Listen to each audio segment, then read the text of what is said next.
Magandang araw! Kumusta mga bata? Halina't makinig at matuto sa mathematics kasama si Teacher Rona. Ang pag-aaralan natin ay ang tungkol sa paglutas sa suliranin na may one step gamit ang pagdaragdag ng buong bilang at pera hanggang 99. Sa paglutas ng isang suliranin, mahalagang gamitin ang mga pamamaraan upang maunawaan mo ang angkop na solusyon. Sa araling ito, matututunan mong lutasin ang mga suliraning may kinalaman sa pagdaragdag o addition na may kabuuang bilang na 99. Ano-ano nga ba ang mga hakbang sa paglutas ng isang suliranin? Ang mga sumusunod ay ang mga pamamaraan sa paglutas ng isang suliranin. Una, alamin kung ano ang itinatanong sa suliranin. Pangalawa, alamin ang nakaglahad o ibinigay na datos sa suliranin. Pangatlo, alamin ang mga word clue. Number 4, alamin ang operasyon na gagamitin.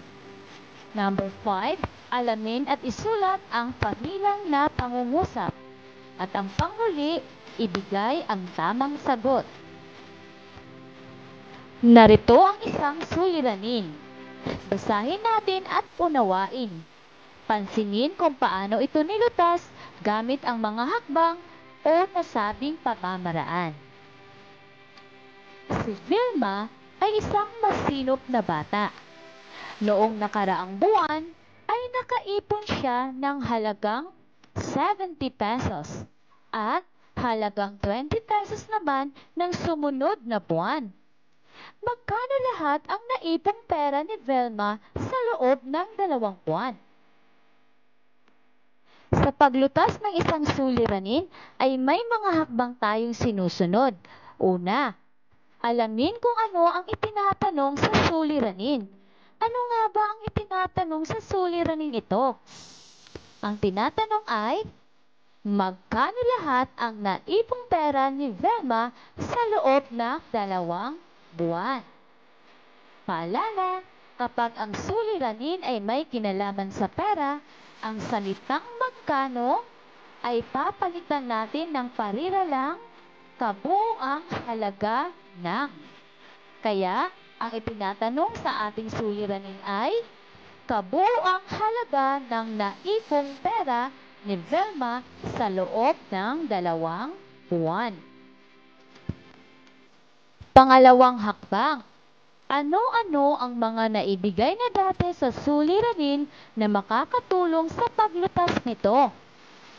Ang mga datos ay 70 pesos at 20 pesos. Paalala, huwag kalimutan ang peso sign o simbolo o PHP kapag ang suliranin ay may kinalaman sa pera. Kaya ang mga datos natin ay 70 pesos at 20 pesos. At ngayon, alamin naman natin ang workflow at operasyon na dapat natin gamitin para sa suliranin ito. Ano nga ba ulit ang workflow? Ang workflow ay mga salita sa suliranin na magsisilbing gabay upang malaman kung anong mathematical operation ang dapat gamitin upang malutas ang isang suliranin. Kaya, ang ating word clue dito sa ating suliranin ay tama, lahat.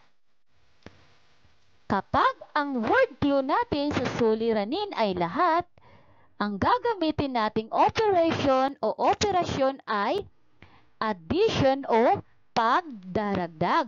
Ibig sabihin, pagsasamahin lang natin lahat ng datos na ibinigay. At dahil alam na natin ang mga datos at operation na gagamitin sa ating suliranin, ano kaya ang pamilang na pangungusap? Ang pamilang na pangungusap ay 70 pesos plus 20 pesos equals N. Tandaan, Dahil addition ang ating operation o operation, gagamitin natin ang simbolong plus. Gumamit din tayo ng malaking letrang N dahil hindi pa natin alam ang sagot sa ating suliranin. Ngayon, aalamin na natin ang tamang sagot. 70 plus 20 pesos equals, unahin muna natin ang nasa o ang mga sentabo. 0 plus 0 equals 0. 0 plus 0 equals 0. At syempre, huwag kalimutan ang tuldok. 0 plus 0 equals 0. 7 plus 2 equals 9. At huwag kalimutan ang simbolong PHP or peso sign. Ibig sabihin, si Velma ay nakaipon ng halagang 90 pesos sa loob lamang ng 2 buwan. Upang lubos nating maunawaan, narito ang isa pang halimbawa. Sipukan natin ang iyong natutunan sa ating aralin. Si Rico ay may 5 lumang lapis at 7 bagong lapis. Ilan lahat ang kanyang lapis?